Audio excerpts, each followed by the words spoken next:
Au cœur de la vaste savane africaine, où les collines embrassent le ciel et où les acacias se dressent fièrement, se trouve le village d'Olorien. Ce village, entouré de la beauté sauvage de la nature, est un havre de traditions ancestrales et de légendes transmises de génération en génération. Les habitants d'Olorien, peuple noble et fier, vivent en harmonie avec leur environnement, respectant les lois de leurs ancêtres et les cycles de la terre. Chaque matin, le village s'éveille au chant des oiseaux et aux premières lueurs du soleil qui baignent la savane d'une lumière dorée. Les hommes, vêtus de leurs vêtements rouges éclatants, se préparent pour une journée de garde des troupeaux de bovins, symbole de richesse et de statut dans leur culture. Les femmes, ornées de perles colorées et de bijoux faits à la main, commencent leurs tâches quotidiennes, puisant de l'eau au puits et préparant les repas avec soin et amour. C'est dans ce cadre enchanteur que vit Niala, une jeune femme dont la beauté et l'intelligence sont reconnues par tous. Niala est la fille unique du chef de la tribu, un homme respecté pour sa sagesse et sa fermeté. Le chef est un gardien rigoureux des traditions, veillant à ce que les coutumes soient respectées et que l'harmonie règne au sein du village. Cependant, dans le cœur de Niala brûle une passion secrète, un amour interdit qui défie les lois établies. Depuis plusieurs lunes, elle a rencontré Kito, un jeune guerrier d'une tribu voisine. Kito est tout ce qu'elle a toujours rêvé, courageux, gentil et profondément amoureux d'elle. Leurs rencontres clandestines près de la rivière sont leur seul refuge, un endroit où ils peuvent être libres de s'aimer sans craindre les regards sévères de leurs aînés. Mais l'amour de Niala et Kito est condamné par les traditions. Le père de Niala, fidèle aux anciens usages, a promis sa main à Mintu, un riche et influent homme du village. Ce mariage arrangé est censé renforcer les liens entre les familles et assurer la prospérité de la tribu. Niala, déchirée entre son devoir et son amour, se voit forcée d'accepter cette union, bien que son cœur appartienne à un autre. Mintu, bien qu'extérieurement respecté, nourrit des ambitions secrètes. Il a découvert l'amour caché de Niala et Kito et voit en cela une opportunité pour accroître son pouvoir. Manipulateur et rusé, il décide d'utiliser cette information pour manipuler le chef de la tribu, espérant ainsi éliminer Kito et renforcer son emprise sur le village. Les nuits dans le village sont souvent remplies de chants et de danses autour des feux de camp, où les histoires des ancêtres sont racontées pour rappeler aux jeunes la grandeur et les épreuves de leur peuple. Mais pour Niala et Kito, chaque nuit est un rappel cruel de leur amour impossible et des obstacles qui se dressent devant eux. Malgré tout, leur amour refuse de s'éteindre. Niala et Kito décident de fuir ensemble, espérant trouver une vie où ils pourront s'aimer librement. Mais leur plan est découvert par Mintu, qui informe le chef de la tribu. La colère du père de Niala est immense. Se sentant trahi, il ordonne l'arrestation de Kito, espérant ainsi rétablir l'honneur de sa famille et de sa tribu. Dans le village d'Olorien, où les traditions sont aussi anciennes que les collines environnantes, le serment d'amour entre Niala et Kito commence à se déployer dans l'ombre de la nuit africaine. Leur amour, bien que pur et sincère, est contraint de rester caché, car les règles du village sont strictes et inflexibles.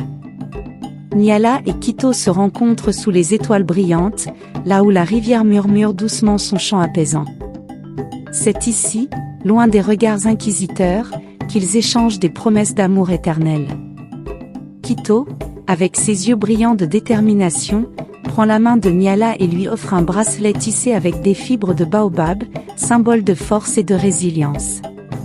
En retour, Niala lui donne un collier de perles qu'elle a elle-même confectionné, chaque perle représentant une prière pour leur amour.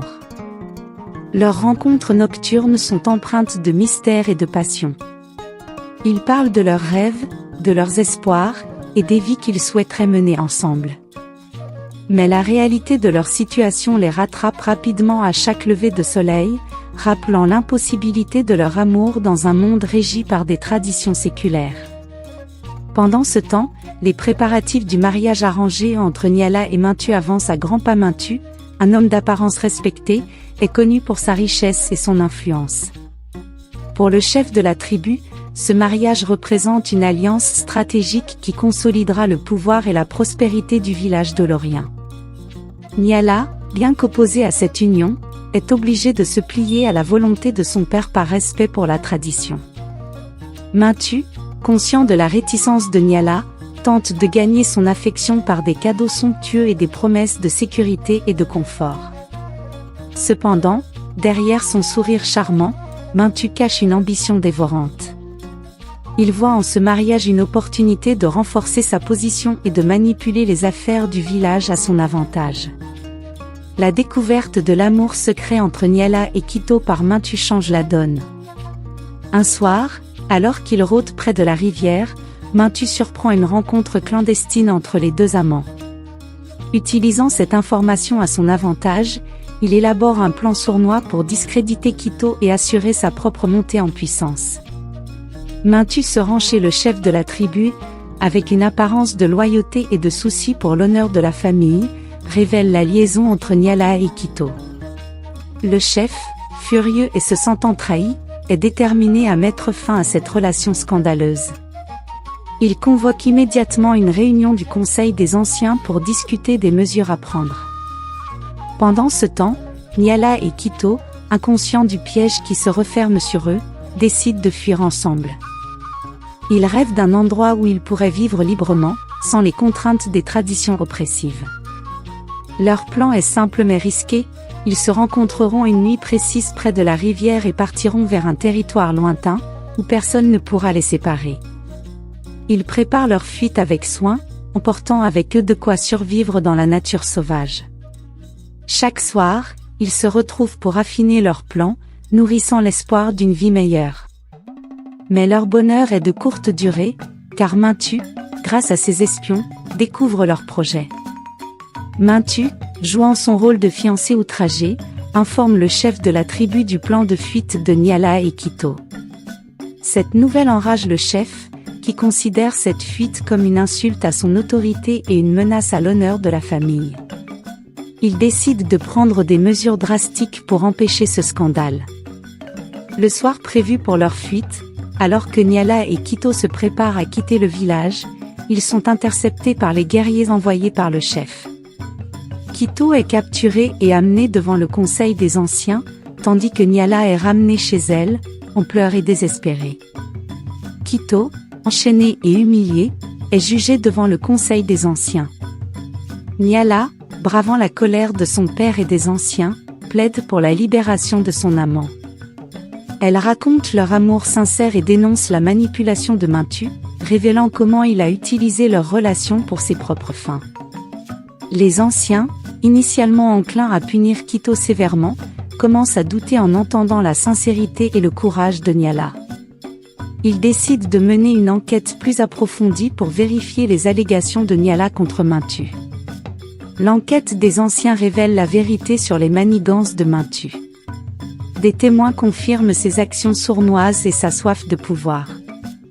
Devant ces preuves, le conseil décide de déchoir Mintu de son statut et de l'exiler du village. L'honneur de Niala et de Quito est rétabli. Reconnaissant son erreur et touché par la détermination de sa fille, le chef de la tribu bénit finalement l'union de Niala et Quito. Une grande cérémonie est organisée pour célébrer leur mariage, où tout le village participe avec joie et soulagement. Niala et Quito, enfin réunis, voient leur amour triompher des obstacles et des traditions rigides. Le village dolorien, plongé dans une ambiance de tension et de suspicion, se prépare à une confrontation inévitable. Les événements récents ont secoué les fondements mêmes de ces traditions, mettant en lumière les fissures sous la surface de son harmonie apparente. Niala et Quito, désormais prisonniers des circonstances et des décisions impitoyables de leurs aînés, se trouvent au cœur d'un tourbillon de conflits et d'émotions intenses. Pour Niala et Quito, chaque jour passé séparément est une torture. Leur amour, bien que pur et profond, est mis à l'épreuve par les obstacles qui se dressent devant eux. Ils savent que leur seule chance de bonheur réside dans la fuite. Dans le secret de la nuit, ils élaborent un plan audacieux pour échapper aux griffes de leurs oppresseurs. Niala, utilisant son intelligence et sa connaissance du village, commencent à rassembler discrètement des provisions pour leur fuite. Elles cachent de la nourriture et des vêtements dans une petite grotte près de la rivière, leur lieu de rendez-vous secret. Quito, de son côté, observe attentivement les mouvements des guerriers et identifie les moments où la vigilance du village est la plus faible. Ils conviennent de se retrouver une nuit sans lune, lorsque l'obscurité leur offrira une couverture précieuse. Cependant, leurs préparatifs ne passent pas inaperçus. Mintu, toujours avide de pouvoir et de vengeance, utilise ses espions pour surveiller chaque mouvement de Nyala et Quito. Il sait que leur tentative de fuite pourrait lui fournir une nouvelle opportunité de renforcer son emprise sur le village. La nuit tant attendue arrive enfin. Nyala et Quito, leur cœur battant à l'unisson, se dirigent vers leur point de rendez-vous. Mais Mintu, anticipant leur plan, a déjà mis en place son propre stratagème. Tandis que Nyala et Quito se rejoignent dans l'obscurité, des guerriers les encerclent silencieusement, prêts à intervenir. Au moment où Nyala et Quito se préparent à partir, les guerriers surgissent, les capturant sans ménagement. Nyala pousse un cri de désespoir tandis que Quito tente de se battre, mais ils sont rapidement maîtrisés. Les guerriers les emmènent au village, où une foule s'est rassemblée, éveillée par l'agitation. Mintu, arborant un sourire de triomphe, se tient aux côtés du chef de la tribu. Il présente la capture de Nyala et Quito comme une preuve de sa loyauté et de son dévouement à la préservation des traditions. Le chef, furieux et humilié par cette tentative d'évasion, ordonne l'arrestation immédiate de Quito et confine Nyala sous une garde stricte. Le lendemain, Quito est amené devant le conseil des anciens pour un procès public.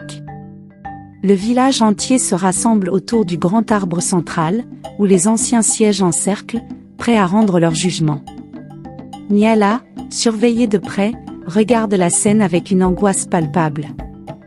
Le chef de la tribu prend la parole, accusant Quito de trahison et de déshonneur. Il présente leur fuite comme une insulte non seulement à sa famille mais aussi à toutes les traditions du village dolorien. Les anciens, sages mais rigides, écoutent attentivement les accusations. Nyala, incapable de rester silencieuse, se lève soudainement. Avec une voix tremblante mais résolue, elle plaide la cause de Quito. Elle parle de leur amour sincère et de la manipulation de Mintu, expliquant comment il a utilisé leur relation pour ses propres gains.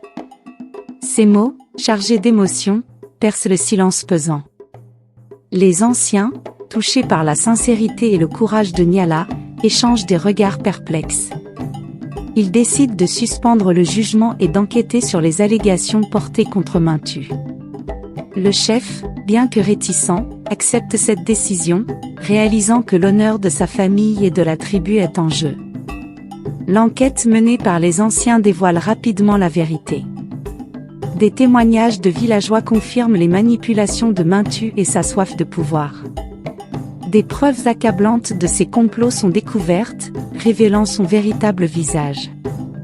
Les anciens, choqués par l'étendue de sa tromperie, se rendent compte de l'erreur qu'ils ont commise en lui accordant leur confiance. Le conseil des anciens se réunit à nouveau, cette fois pour juger Mintu. Devant l'assemblée, ils énoncent les crimes de Mintu et prononcent sa déchéance et son exil. Le village tout entier assiste à cette chute spectaculaire, soulagé de voir la justice triompher. Libéré des accusations injustes, Quito est accueilli avec joie par les villageois. Nyala, les larmes aux yeux, se précipite vers lui et il se retrouve enfin. Le chef de la tribu, ayant appris de ses erreurs, accorde sa bénédiction à leur union. Il comprend maintenant que l'amour et le respect mutuel doivent primer sur les traditions rigides. Une grande cérémonie est organisée pour célébrer le mariage de Nyala et Quito. Les chants et les danses résonnent à travers le village, et les rires des enfants remplissent l'air de joie. Nyala et Quito, main dans la main, échangent leurs vœux devant le grand arbre central, symbole de la force et de l'unité de leur communauté. Ainsi se termine l'histoire d'Olorien, un village qui a trouvé la paix dans l'unité, la sagesse dans l'adversité, et l'amour dans le cœur de ses habitants. L'histoire enseigne que l'amour véritable et la sincérité peuvent surmonter les traditions rigides et les manipulations malveillantes. Elle souligne l'importance de la vérité, de la justice et de l'ouverture d'esprit dans la préservation des valeurs culturelles et le bonheur des individus. Merci d'avoir écouté cette histoire. Si vous avez aimé, alors aimez la vidéo et abonnez-vous pour ne manquer aucune de nos prochaines vidéos. Merci et à la prochaine.